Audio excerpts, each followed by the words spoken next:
Hello everyone. हम राष्ट्रीय आय गणना की व्यय विधि पर चर्चा कर रहे थे।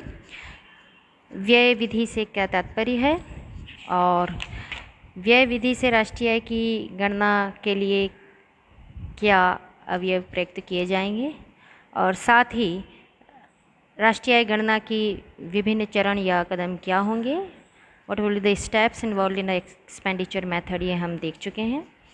जो हमारा पहला स्टेप था वो identification of economic units incurring final expenditure, यानी अंतिम व्यय करने वाली आर्थिक इकाइयों की पहचान करना। दूसरा हमने देखा था जो स्टेप अंतिम व्यय का वर्गीकरण, क्लासिफिकेशन ऑफ फाइनल एक्सपेंडिचर। तीसरा स्टेप हम देख रहे थे अंतिम व्यय की गणना या एस्टिमेट ऑफ फाइनल एक्सपेंडिचर। इस अंतिम व्यय की गणना का जो पहला अवयव था कि अंतिम व्यय किस प्रकार के होंगे, तो पहला जो अंतिम व्यय था वो है फाइनल कंजम्पशन एक्सपेंडिचर, जिसे हम पढ़ चुके हैं, इस पर हम चर्चा कर चुके हैं। अंतिम उपभोग व्यय दो प्रकार का होगा, निजी अंतिम उपभोग व्यय और सरकारी अंतिम उपभोग व्यय। अब हम देख रहे हैं कि इसी स्टेप के साथ इसका पार्ट 3 होगा, यानी कि हमारा स्टेप नंबर 3 चल रहा है, स्टेप 3 चल रहा है। उसका पहला अवयव जो अंतिम उपभोग व्यय हम देख चुके हैं, अंतिम उपभोग व्यय निजी अंतिम उपभोग व्यय भी होगा और गवर्नमेंट फाइनल एक्सपेंडिचर यानी सरकारी अंतिम उपभोग व्यय को भी हम शामिल करेंगे। Now the second component of final expenditure is gross domestic capital formation, सकल घरेलू पूंजी निर्माण। क्या होगा? सकल घरेलू पूंजी निर्माण। सकल घरेलू पूंजी निर्माण के अंतर्गत सकल घरेलू स्थायी पूंजी निर्माण तथा स्टॉक में परिवर्तन के जोड़ को शामिल किया जाता है। किसे शामिल करते हैं हम? सकल घरेलू स्थायी पूंजी निर्माण तथा स्टॉक में परिवर्तन, इन दोनों को यदि हम जोड़ दें तो हमें मिलेगा सकल घरेलू पूंजी निर्माण या gross domestic capital formation. First हम देख रहे हैं सकल स्थायी पूंजी निर्माण, ग्रॉस फिक्स्ड कैपिटल फॉर्मेशन। ये सकल स्थायी यानी कि स्थायी से क्या तात्पर्य होगा उसे भी हम देखेंगे। तो सकल स्थायी पूंजी निर्माण में निम्नलिखित मदों को शामिल किया जाता है। ये किस प्रकार की होंगी इसे आप देखें। दो प्रकार की मदें इसमें शामिल की जाएगी। पहला निर्माण पर व्यय और दूसरा होगा मशीनरी पर व्यय। क्या होगा? निर्माण पर व्यय और दूसरा होगा मशीनरी पर व्यय। पहले हम देख रहे हैं कि निर्माण पर व्यय किस प्रकार का है और किसे इसमें शामिल किया जाएगा। एक्सपेंडिचर ऑन कंस्ट्रक्शन, बच्चों नाम से ही आप समझ सकते हैं कि निर्माण पर किए जाने वाले व्यय की गणना करने के लिए निर्माण सामग्री कैसी हो सकती है? जैसे सीमेंट, स्टील, ईंटें, श्रम, पूंजी साधनों की मात्रा को उनकी कीमतों से गुणा कर दिया जाता है। किससे गुणा करते हैं हम? उनकी कीमतों से गुणा किया जाता है। तो जो कंस्ट्रक्शन मटेरियल है जैसे सीमेंट, स्टील, ईंटें, श्रम, पूंजी साधनों की मात्रा को उनकी कीमतों से गुणा कर दिया जाता है। इस प्रकार भौतिक आगत, बच्चों आगत यानी इनपुट्स का मतलब होता है कि जो हम उत्पादन में प्रयोग कर रहे हैं साधन या संसाधन। तो इस प्रकार भौतिक आगतों के व्यय की गणना को जीन्स प्रवाह विधि या इसे आप क्या कह सकते हैं? Commodity flow method, commodity flow approach. ये कई बार पूछा भी जाता है एग्ज़ाम में कि जीन्स प्रवाह विधि से आप क्या समझते हैं। क्या पूछा जाता है कि जीन्स प्रवाह विधि से आप क्या समझते हैं? इसे कमोडिटी फ्लो अप्रोच भी कहा जाता है। इसमें क्या किया जा रहा है कि निर्माण पर किए जाने वाले व्यय की गणना करने के लिए निर्माण सामग्री जैसे सीमेंट, स्टील, ईंटें, श्रम, पूंजी साधनों आदि की मात्रा को उनकी कीमतों से गुणा कर दिया जाता है। इसमें श्रमिकों के पारिश्रमिक, ब्याज, लगान, लाभ को जोड़कर नए निर्माण पर व्यय ज्ञात किया जाता है। बच्चों ध्यान दीजिएगा, हम बात कर रहे हैं नए निर्माण की, उन पर जो व्यय किया जा रहा है। अब इसमें किस प्रकार की मदें शामिल की जाएगी ये भी आप देखेंगे। सभी उत्पादक क्षेत्रों द्वारा स्वलेखा के लिए अचल संपत्ति का उत्पादन, स्वलेखा के लिए यानी कि स्वयं के उपयोग के लिए जो भी अचल संपत्ति, चल नहीं अचल, तभी कंस्ट्रक्शन की बात होगी, तो कंस्ट्रक्शन उन्हीं पर किया जाता है। तो सभी उत्पादक क्षेत्रों द्वारा स्वलेखा के लिए अचल संपत्ति का उत्पादन। दूसरा है उपभोक्ता परिवारों द्वारा नए मकान की खरीद, नया मकान बनवाना या नया मकान खरीदना। पुराने मकान पर अगर व्यय किया जा रहा है तो उसे शामिल नहीं किया जाएगा। नए मकानों की खरीद को पर जो व्यय होगा उसे इसमें शामिल किया जा रहा है। तीसरा है निर्माण स्थल पर चालू कार्य, चालू यानी कि जो अंडर कंस्ट्रक्शन है और उस पर जो व्यय हो रहा है उसे भी शामिल, उस वर्ष में जो व्यय हो रहा है उसे शामिल किया जाएगा। एक और चीज़ है पूंजीगत मरम्मतें। ये क्या होता है? Capital repairs. पुरानी इमारत को या पुरानी बिल्डिंग का क्रय विक्रय करना और उस पर खर्च करना शामिल नहीं है, लेकिन यदि पुरानी इमारत में किए गए मुख्य परिवर्तन या वर्तमान इमारत में नए कमरों का निर्माण करना, यानी कि आपने उनकी रिपेयरिंग कराई है, कोई छत नहीं डलवा देते हैं या किसी भी प्रकार का कोई रिपेयरिंग का काम हुआ तो उसे शामिल किया जाएगा। इसी के साथ साथ वर्तमान इमारत में जो बनी हुई है उसमें नए कमरों का निर्माण किया जाता है तो उस पर होने वाला व्यय भी शामिल किया जाएगा। तो पहला था कि सकल स्थायी पूंजी निर्माण में निर्माण पर व्यय, निर्माण पर व्यय भी स्थायी पूंजी निर्माण पर व्यय है।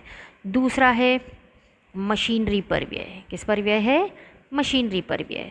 तो मशीनरी पर व्यय किस प्रकार का होगा कि मशीनरी पर किया गया व्यय दो तरीक़ों से इसका अनुमान लगाया जा सकता है। बच्चों एक ही प्रकार से हमें उसका अनुमान लगाना है, डबल काउंटिंग नहीं कर देनी है। किसी भी प्रकार, दोनों प्रकार से आप इसका अनुमान लगा सकते हैं, चाहे इस प्रकार से या चाहे इस विधि से, चाहे इस विधि से अविधि या ब विधि।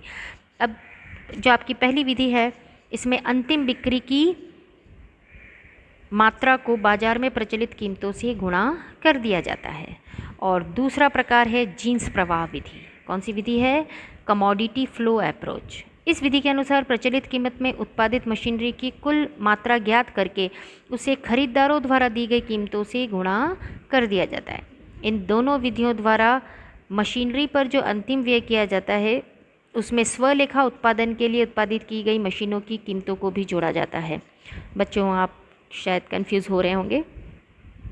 एक तरफ हम कह रहे हैं कि उत्पादित मशीनरी की कुल मात्रा और उसके खरीदारों के द्वारा दी गई कीमत, ये तो ठीक है कि खरीदार कितना व्यय कर रहे हैं उससे मालूम चल जाएगा। एक जो चीज़ हमने यहाँ पर मेंशन की है कि मशीनरी पर जो अंतिम व्यय किया जाता है उसमें अंतिम लेखा उत्पादन के लिए उत्पादित की गई मशीनों की कीमतों को भी जोड़ दिया जाता है। उसमें स्वलेखा उत्पादन के लिए कई बार क्या होता है कि जो इंडस्ट्री है या जो फर्म है उन्हें जिन मशीनों की ज़रूरत है वो उसको मैन्युफैक्चर खुद ही कर रही होती हैं। जैसे मान लीजिए कि L&T कंपनी है और L&T मशीन बनाती है। अब मशीन बनाने के लिए कोई मशीन चाहिए, वो भी अगर L&T ने बना दी है तो उसका प्रयोग भी वो स्वयं ही कर रही होगी। तो ऐसे में स्वलेखा उत्पादन के लिए मतलब अपनी ही फर्म में उत्पादन के लिए जो मशीनरी वह स्वयं फर्म ही बना रही होती है उसकी कीमत को भी अंतिम व्यय में मशीनरी पर व्यय में जोड़ा जाना चाहिए। क्यों? क्योंकि अगर वो स्वयं नहीं बनाती तो उस मशीन को मार्केट से खरीदती, तब भी तो व्यय होता। तो उस पर जो अनुमानित व्यय है उसे भी हम मशीनरी पर व्यय ही मानेंगे और उसे जोड़ा जाना चाहिए। तो बच्चों आपने देखा कि सकल स्थायी पूंजी निर्माण में दो प्रकार के व्यय हैं, ए निर्माण पर व्यय और बी मशीनरी पर व्यय। ये दोनों ही स्थायी प्रकृति के होते हैं। इससे पूंजी निर्माण की प्रक्रिया में सहायता मिलती है, इसलिए इसको सकल स्थायी पूंजी निर्माण कहा है। दूसरा है इसी सकल घरेलू पूंजी निर्माण में ही स्टॉक में परिवर्तन, चेंज इन स्टॉक। ये क्या है? स्टॉक में होने वाले भौतिक परिवर्तनों पर किए जाने वाले व्यय की गणना करने के लिए भौतिक परिवर्तन की मात्रा को बाजार कीमतों से गुणा कर दिया जाता है। बच्चों ये जो भौतिक परिवर्तन की बात हो रही है यानी कि स्टॉक में परिवर्तन का अनुमान अंतिम स्टॉक में से प्रारंभिक स्टॉक को घटा कर किया जाता है। अंतिम स्टॉक में से प्रारंभिक स्टॉक को घटाकर, यहाँ आप इस फॉर्मूले को देख सकते हैं, अंतिम स्टॉक माइनस प्रारंभिक स्टॉक, ये भी इसी में शामिल है। तो स्टॉक में परिवर्तन का फॉर्मूला क्या रहेगा? स्टॉक में परिवर्तन स्टॉक में परिवर्तन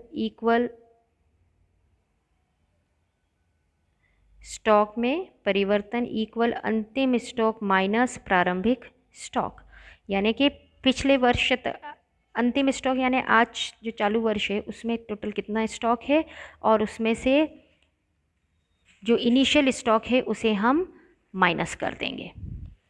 इसे माइनस करने पर हमें उत्पादकों के पास बिना बिका हुआ स्टॉक स्वयं उनके द्वारा खरीदा हुआ माना जाता है, और यही कारण है कि स्टॉक में परिवर्तनों को उत्पादकों द्वारा किया गया निवेश व्यय माना जाता है। एक वर्ष की अवधि में उत्पादित अंतिम वस्तुओं सेवाओं के बाजार मूल्य तथा उन पर किए जाने वाले कुल व्यय में समानता स्थापित करने के लिए यह एक आवश्यक शर्त है। तो हमने क्या देखा कि स्टॉक में परिवर्तन के साथ साथ सकल स्थायी पूंजी निर्माण की भी गणना कर ली जाती है। इन दोनों को यदि हम जोड़ते हैं तो हम सकल घरेलू पूंजी निर्माण का अनुमान लगा सकते हैं। अब हम देखेंगे कि तीसरा जो इसका अवयव है या जो मूल्यवान वस्तुओं की प्राप्ति, नेट एक्विजिशन ऑफ वैल्यूबल्स, ये क्या है? ये भी सकल घरेलू पूंजी निर्माण में ही शामिल किया जाता है। इसके अंतर्गत जो पूंजी निर्माण की तीसरी मद है, मूल्यवान वस्तुएं, वे वस्तुएं हैं जिनका मूल्य अधिक होता है तथा जो अधिक समय तक संचय की जा सकती है। ये कीमती और टिकाऊ होती है, इसे स्टोर ऑफ वैल्यू भी कहा जाता है। जैसे आप उदाहरण समझ सकते हैं, हीरे जवाहरात, सोना चांदी, फर्नीचर, आभूषण, कलात्मक धातुएं, प्राचीन पेंटिंग्स, मूर्तियाँ, गलीचे। बच्चों कई बार हम देखते हैं कि जो डेड एनिमल्स हैं या जो टाइगर और लॉयन, इन सब की स्किन्स को भी, जो खाल को भी सहेज के रखा जाता है। ये भी जितनी पुरानी होती है उसका मूल्य उतना ही अधिक मिलता है। तो इन पर किया जाने वाला व्यय भी सकल घरेलू पूंजी निर्माण में शामिल किया जा रहा है। अर्थात ये अंतिम व्यय तो है ही, लेकिन इसे जिस वर्ष आप खरीदते हैं उस वर्ष में किए गए व्यय में इसको पूंजी निर्माण इसलिए माना गया है क्योंकि ये समय के साथ साथ इसका वैल्यूशन बढ़ता है। तो चूँकि इस प्रकार की कोई हीरे जवाहरात, सोना चांदी या कोई ज्वेलरी हो सकती है, कोई एंटिक आइटम हो सकता है, कोई प्राचीन जो बहुत एंटिक कोई पेंटिंग हो सकती हैं या मूर्तियाँ हो सकती हैं, कारपेट्स हो सकते हैं, ये सभी पूंजी निर्माण में शामिल किया गया है। क्योंकि जब आप इसे खरीदते हैं ये टिकाऊ प्रकृति के होते हैं, ये हमारे मूल्य संचय को इंगित कर रहे हैं, और साथ ही साथ ये हमारी जो भविष्य में हमारी आय को बढ़ाने में मददगार हो सकते हैं। आपने जब हीरा जिस कीमत में ख़रीदा, आज उसकी कीमत, या सोना जो ख़रीदा उसकी कीमत भी क्या है, यदि बढ़ जाती है तो वो आपके लिए क्या है, एक तरह का सोर्स ऑफ अर्निंग हो जाता है। तो इसलिए इन सभी को पूंजी निर्माण या इन्वेस्टमेंट माना गया है। तो दो प्रकार के अंतिम व्यय हम देख चुके हैं, अंतिम उपभोग व्यय और सकल घरेलू पूंजी निर्माण। अब है तीसरे प्रकार का व्यय जिसे हमने कहा है नेट एक्सपोर्ट्स या शुद्ध निर्यात। ये क्या है?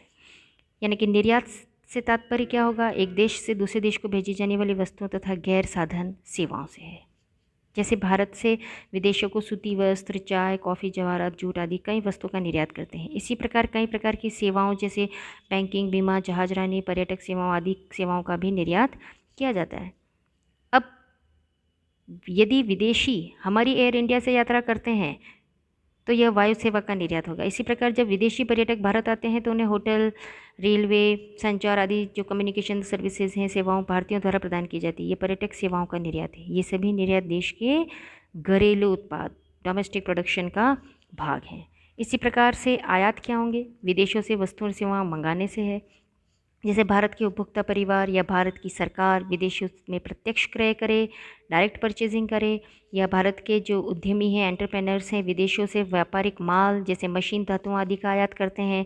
विदेशों से जहाजरानी, बीमा, बैंकिंग या पर्यटन और सेवाओं का भी आयात किया जाता है। ये सभी आयात हमारे देश के घरेलू उत्पाद का भाग नहीं है, ये विदेशों के घरेलू उत्पाद का भाग है। इसलिए हमें इसको निर्यात आय में से घटाना होगा, माइनस करना होगा। तो शुद्ध निर्यात घरेलू उत्पाद का भाग होता है।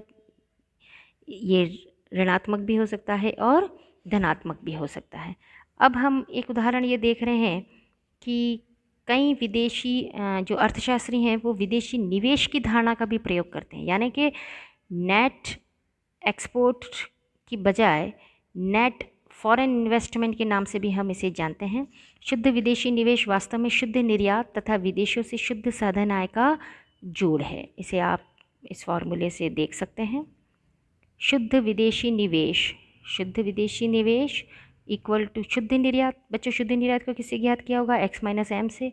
उसमें हम क्या जोड़ रहे हैं? विदेशों से शुद्ध साधन आय। विदेशों से शुद्ध साधन आय समझ रहे हैं आप? भारतीयों द्वारा, यानी कि हमारे देश के निवासियों द्वारा विदेशों में अर्जित आय को जोड़ देंगे और विदेशों द्वारा हमारे देश में अर्जित आय को माइनस कर देंगे। ये प्लस माइनस करने से जो नेट वैल्यू आएगी उसे हम क्या कहेंगे? विदेशों से शुद्ध साधन आय। So the net foreign investment equal to net export plus net factor income from abroad. तो यदि हमने शुद्ध विदेशी निवेश को जोड़ा है तो फिर हमें विदेशों से शुद्ध साधन आय को अलग से जोड़ने की आवश्यकता नहीं है, क्योंकि शुद्ध निर्यात के साथ साथ हम क्या जोड़ चुके हैं? विदेशों से शुद्ध साधन आय को। शुद्ध निर्यात किससे ज्ञात किया? x माइनस एम से।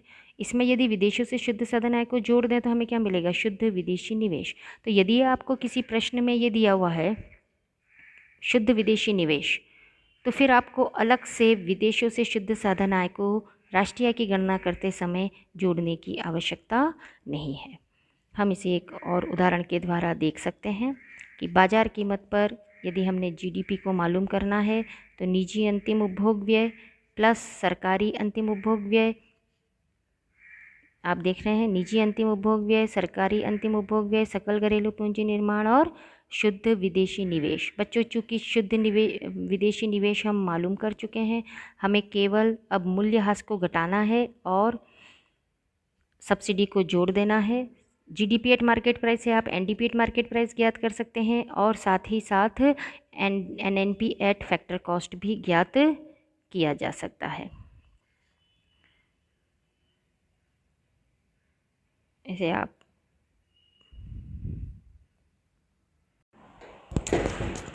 इस प्रकार से निजी अंतिम उपभोग व्यय, सरकारी अंतिम उपभोग व्यय, सकल पूंजी निर्माण, घरेलू पूंजी निर्माण और शुद्ध विदेशी निवेश, private final consumption expenditure, government final consumption expenditure, gross domestic capital formation और नेट फॉरेन इन्वेस्टमेंट, इन चारों को जोड़कर हमें जीडीपी एट मार्केट प्राइस अर्थात बाजार कीमत पर सकल राष्ट्रीय उत्पाद प्राप्त होगा। इन चारों कंपोनेंट्स जो अंतिम व्यय के कंपोनेंट्स हैं उन्हें जोड़ने पर जीडीपी एट मार्केट प्राइस बाजार कीमत पर सकल राष्ट्रीय उत्पाद प्राप्त होगा। चूँकि जीडीपी एट मार्केट प्राइस हम देख चुके हैं, जीडीपी एट मार्केट प्राइस प्राप्त होने के बाद हम राष्ट्रीय आय की गणना आसानी से कर सकते हैं। जीडीपी एट मार्केट प्राइस से जब हम मूल्यह्रास को माइनस करेंगे, यानी कि जीडीपी एट मार्केट प्राइस हमने चारों अंतिम व्यय के कंपोनेंट्स को जोड़कर प्राप्त किया। ये था सकल से हमें शुद्ध ज्ञात करना है अर्थात ग्रॉस से नेट।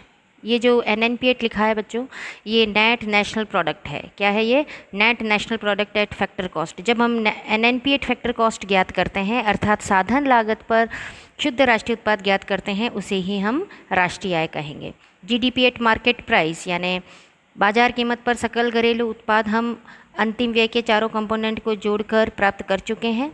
अब हम इस सकल को यानी जी फॉर ग्रॉस को हम सकल कहते हैं, सकल को शुद्ध में परिवर्तित करना है तो मूल्यह्रास को माइनस कर रहे हैं। इसी मूल्यह्रास को हम डेप्रिसिएशन भी कह सकते हैं या गिसावट भी कह सकते हैं। जब हम मूल्यह्रास को माइनस कर चुके होते हैं तो हम ग्रॉस को नेट में बदल देते हैं। किस में बदल देते हैं? ग्रॉस को नेट में बदल देते हैं जब हम मूल्यह्रास माइनस करते हैं। इसी प्रकार से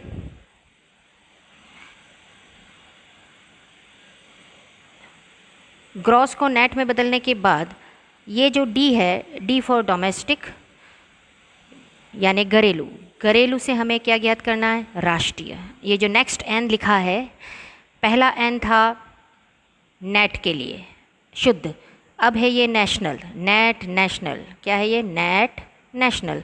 तो नेशनल ज्ञात करने के लिए हम क्या करें, विदेशों से प्राप्त शुद्ध साधन आय को जोड़ दें। जब हम घरेलू आय में, ये घरेलू आय है डोमेस्टिक, इसमें विदेशों से प्राप्त शुद्ध साधन आय को जोड़ देते हैं तो हमें प्राप्त होगा राष्ट्रीय। अर्थात हमने दो काम कर लिए हैं, इस ग्रॉस को नेट में बदल दिया है, किससे, मूल्यह्रास माइनस करके। इसी प्रकार से डोमेस्टिक को नेशनल में कन्वर्ट करने के लिए क्या किया है, विदेशों से प्राप्त शुद्ध साधन आय को जोड़ दिया है। हमने दो काम कर दिए हैं, इस जी को एन में कन्वर्ट कर दिया, अर्थात सकल को शुद्ध बना दिया, ग्रॉस को नेट। इसी प्रकार से डोमेस्टिक से कहाँ चले गए हम, राष्ट्रीय पर, अर्थात घरेलू उत्पादन दिया हुआ है और राष्ट्रीय उत्पादन ज्ञात कर रहे हैं, इसके लिए हमने विदेशों से प्राप्त शुद्ध साधन आय को जोड़ दिया है। अब हमारा एक और मुख्य काम रहता है, ये जो बाजार कीमत पर मूल्य है जीडीपी का मूल्य किस पर दिया गया है, बाजार मूल्य पर, मार्केट प्राइस पर, इसे हमें चेंज करना है एट फैक्टर कॉस्ट, अर्थात साधन लागत पर। आपको मालूम है कि बाजार कीमत किसकी है, वस्तुओं और सेवाओं की। बाजार कीमत में वस्तुओं की कीमतों और सेवाओं में अप्रत्यक्ष कर शामिल होते हैं, लेकिन ये साधनों की आय नहीं बनते हैं क्योंकि कर किसके पास चले जाते हैं, सरकार के पास। अर्थात हमें बाजार कीमत से साधन लागत पर राष्ट्रीय आय ज्ञात करने के लिए अप्रत्यक्ष करों को क्या करना है, माइनस। इसी प्रकार से वस्तुओं की कीमतों में साधनों को प्राप्त होने वाली जो सब्सिडी या जिसे आप आर्थिक सहायता भी कहते हैं वो शामिल नहीं थी जब हमने बाजार कीमत पर जीडीपी ज्ञात किया। अर्थात अब हम राष्ट्रीय आय ज्ञात कर रहे हैं, इसलिए साधनों को प्राप्त होने वाली सब्सिडी को जोड़ देना है। जब हम सब्सिडी को जोड़ रहे हैं और अप्रत्यक्ष करों को घटा रहे हैं, ये दोनों करने से बाजार कीमत से हम कहाँ पहुँच जाते हैं, साधन लागत पर। अर्थात मार्केट प्राइस को फैक्टर कॉस्ट में कन्वर्ट करने के लिए सब्सिडी को जोड़ा क्योंकि ये साधनों की आय बनते हैं, और अप्रत्यक्ष करों को घटाया जो कि वस्तु और सेवाओं पे लगते तो हैं लेकिन सरकार की आय बनते हैं, साधनों की आय नहीं बनते हैं। इस प्रकार हम अंतिम व्यय विधि द्वारा इन चारों अंतिम व्यय के कंपोनेंट्स को जोड़कर जीडीपी प्राप्त करते हैं, और जीडीपी से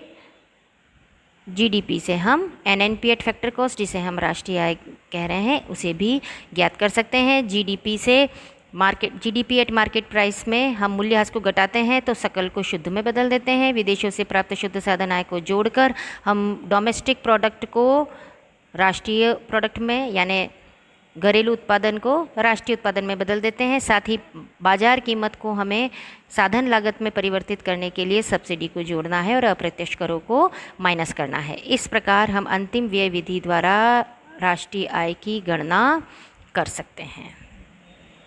धन्यवाद।